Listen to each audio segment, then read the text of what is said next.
My name is Coach Cuonzo Martin, and we're zooming in with Zoe, and I'm with the legendary. Would you like to introduce yourself? My name is Kassius Robertson, and I don't know about the legendary part, but yeah, we're here. Oh, love that name. Good. Now, Cash, how did you feel like this last season went before the coronavirus? Over in Italy. Yes. Yeah. It was really good. I played just to give a little background information. So I played for a team called Fortitudo, Bologna, city of Bologna in Italy, and so we played in the top league in Italy. And last year they were in the second league in Italy. So basically how it works, if people don't know, in Europe, if you finish in the top two of the second league, you can move up to the first league. So they won the second league last year, and they're coming into the first league this year. Usually the expectations for teams that just came up from the second league to the first league don't have much expectations. You know, we were probably picked to finish maybe the bottom three of the league, 16 teams in the league. And before the season got canceled, which was officially a week ago, we were in sixth place, so top 8 make the playoffs. So we were a playoff team. We were doing really well. Personally, I was having a pretty good season. Really nice place out there. It's an amazing place to play. A lot of history with that team too. And Cass, did you guys play against Avellino? No, Avellino's been gone for a while now. No, Avellino's been gone. I had a couple teammates though that used to play for Avellino back in the day. Still dealing with money troubles from them. Yeah. So. Man, no wonder I didn't get paid, man. So for our listeners, I played for Avellino, Italy, back in 96, 90, maybe 97. It's been such a long time, but it's a good experience for me. Now, Cash, I have a question for you. What's up? When you were growing up, what motivated you to be a great basketball player? Was basketball your sport, or were you just trying to survive? I kind of had a weird relationship with basketball when I was young. I was a kid that played all sports. I didn't play any real organized stuff, but like just at recess, my friends, you know, we play soccer, play I don't know, football, play whatever the day brought us, you know what I'm saying, or gym class, we would play whatever. And then I want to say around my 8th grade summer, I ended up trying out for this team. One of my friends was trying out, so he said, "Why don't you come try out with me?" So I was like, "All right." So I tried out. I made the team, and ended up having to quit like a month later because we couldn't, like, it was really expensive, something like that. So we couldn't, like, we weren't trying to pay all that money. So I was like, "Screw it." So I just played a part. So after that, I started playing at this community center with my friends too. And this high school coach was kind of like recruiting out of this community center. So he ended up telling me to come to this high school. And I was like, I wasn't too serious about basketball at that time. And then that summer, I ended up, for some reason, I don't know, something just hit me, and I kind of just fell in love with working out and being at the park, the same park that I go to now.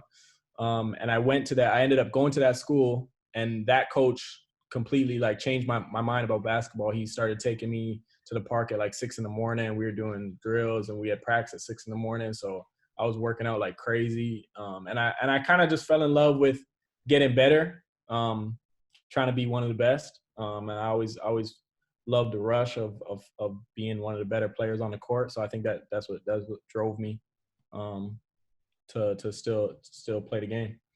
Now, how did you avoid, or if you had any situation where street activities, guys pulling you in a different direction when you're trying to lock in on trying to be a good player and a person? How did you avoid all that? Oh yeah, there's a bunch. I mean, I think keeping myself busy was a huge thing, and I attribute that to a lot of my coaches that I had. They kept me in the gym. They kept me always inside somewhere doing something. early mornings, late nights. So I couldn't stay out late at night because I had practice at 6 a.m. and I couldn't really go out at night because we were in the gym till 7, 8, 9 p.m. So my coaches did a really good job. A lot of them were kind of like father figures for me because they were over bringing me home, taking me places to eat, just in my life like 24/7. So I owe a lot to them. But yeah, that's pretty much how I stayed away from distractions. Now, as you were navigating from high school, Kanisha's dealing with an injury in that period. Was there ever a point where you feel like giving up, like it's really not worth it? I want to be an NBA player. I don't think I can see it happening. So what's the point in even playing the game anymore? Oh man, I still deal with that today. That's a real thing. I think it's a natural thing too with basketball players. We go through times where it's like, man, like, I mean, even regular people, they go through hard times all the time. So I think there was so many times where I didn't think like this was for me anymore. One of them was being when I first got to Canisius. Even before that, actually, before I even got the Canisius offer, I had 0 offers, like 0. And my dream was to go Division I. And obviously, like I said, I had 0. So I was down on my last legs. I was like, man, maybe this isn't for me. Maybe I'm not good enough, this and that. And I ended up actually getting getting the offer from kind of a favor. I think Canisius had like a last scholarship or something, and one of my trainers knew the coach, Coach Menega, who's coaching at Oregon right now, knew the assistant coach. So he's like, yeah, bring him down, might as well. So he's just kind of like a favor, and I ended up scrimmaging with them, and they're like, yeah, we'll take this kid or whatever. So I ended up getting a scholarship that way. But yeah, even during that time through my first year, I redshirted my first year, had a bad ankle injury. So I was out for like 2 months. Even that, I was like, man, like I was way behind everybody else too. Everybody else was pretty good compared to where I was at with basketball. So I was like, I don't know if I'm going to last even. But yeah, everything ended up working out, and it always does. You just got to keep trucking, keep that perseverance. That's something that I've always been able to do. Now, as you move through life, and certain people do things differently. Some have a 1-year plan, day-to-day plan. Do you feel like you have a 5-year or 10-year plan as far as life, not necessarily just basketball, but life in itself? I used to have like timelines to my goals, etc. But I actually found out that it kind of hinders my success a little bit, because I feel like with my goals, putting a timeline on it creates stress. You know what I'm saying? Creates a little bit of worry, creates a little bit of stress. Like, oh, I got to do it by this time. I got to do things by this time. I passed this date. Now I'm screwed. So I kind of just take things day by day. And, if things happen, then they're going to happen because I put in the work. You know what I'm saying? I don't have to do it by a due date. Because I feel like that creates stress. And if you're a player working with stress, or even just a person working with stress, I don't think you're performing at your all-time best. So I kind of took away the 5-year plans, or I definitely have plans and goals, but I don't have a due date for them, if you know what I'm saying. Now, how do you feel when you play? Because you've always played, ever since I've known you, played hard, you were dedicated, you had passion, you were a good teammate, and you worked your butt off. But do you feel like while you're doing all that, does it mean a lot to you not to let your mom down? I mean, what's the motivation there? I don't deal with the letting anybody down, because my mom's gonna be proud of me no matter what. Even if I quit basketball today, she's gonna be proud of me no matter what. You know what I'm saying? So I never had that stress of, oh, I gotta impress anybody. My motivation is definitely for myself. Like I definitely don't want to let myself down. And that would be number one, quitting anytime, regardless of if I get injured, or if I get cut or something like that. I think giving up after that is called quitting. So I think the biggest motivation for me is not letting myself down, and also just realize trying to grow into my potential, because I personally believe that I can be a certain player in this game, in this world, the basketball world, and I want to see myself become that player. So I think that's my motivation of just working my ass off, or getting up early, or going to bed late at night because I'm at the gym or something like that. Okay. When you training, what do you look for in a player-coach relationship? What are you looking for from a coach? That's a good question. I think all coaches are a little bit different.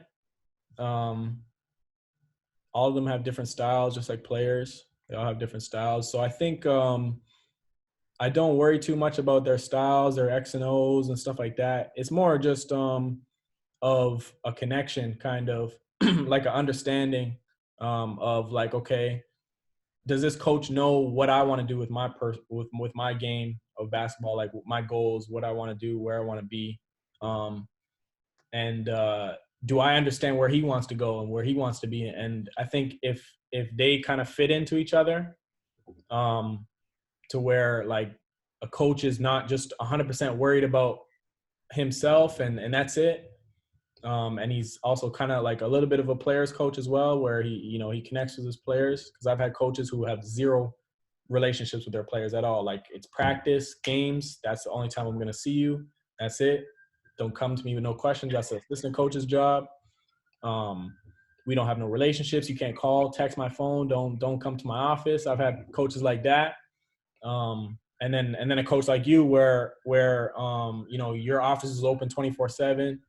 Me and you still talk, even though I've been gone from the university for 2 years.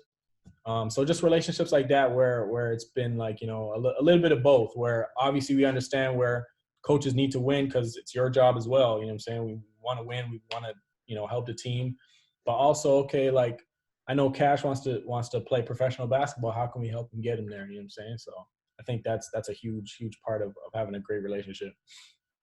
What kind of advice would you give young men and young women when they're in dating relationships, but they're still trying to chase their dreams and work on their game and spend that kind of time? What kind of advice would you give them? Whew. Man, that could be a whole segment on its own, man. It's so tough, man, because I've dealt with it myself. It's really tough to balance both, because you only have so much attention. You can only spend your attention on so much things. And in my opinion, which is, people are not going to really want to hear this, but especially those in the relationships, but if your loved one loves you that much, then they won't care if you're in the gym 24 hours a day, because they know that's your dream, that's your goal. You know what I'm saying? So at the end of the day, if they really love you, if they love you, if they know how to love you properly, then they're gonna accept that. Like that. And if they're super dedicated to you, then they're gonna come to the gym with you if they can. You know what I'm saying? So that's one thing I learned, because I've been in positions where it's like a push and pull, where like, man, I got to choose between being in the gym till midnight or being on FaceTime. You know what I'm saying? So it's like, and me personally, I've never been good at choosing anything for the gym. I can't, I'm sorry. I'm a bad guy when it comes to that. So, I'm going to choose the gym every single time. So if I feel pressure, then it causes stress and stuff like that, instead of like support, where it's like, man, you need somebody you better be in the gym. Some of the kids nowadays, their girlfriends or boyfriends need to be like, yo, you better get your in the gym. They need some motivation. But yeah, that's what I would say about that. Now, when you transition from Kassius to Mizzou, what was your experience? One, expectations in getting there, experience through the season, and then when you was all said and done, what was your experience like? Oh man, when I first got there, when we were in summer school, that was probably the toughest summer I've ever had, for sure. not only physically, but mentally too. Number one, because I was coming to system, and I'm talking about on the court. Like off the court, everything was lovely. Everybody was cool as hell. Everybody was had good chemistry off the court, etc. But just on the court, Coach Nick was absolutely murdering us. And we had a couple guys who like to go out, so we would have to be in those sand workouts or 6 a.m. So that was a rough summer with Coach Nick. But on the court, I think it was really tough finding my place on the team at first because nobody knew who I was. It was a bunch of new guys. We had zero chemistry on the court first. And just getting used to playing with like really, really talented players. Obviously, Mike was healthy that whole preseason, right? And the summertime. So playing with a talent like Mike was annoying going against him because he'd score every single time. But it was yeah, he was a problem in the summer, man. Absolute problem.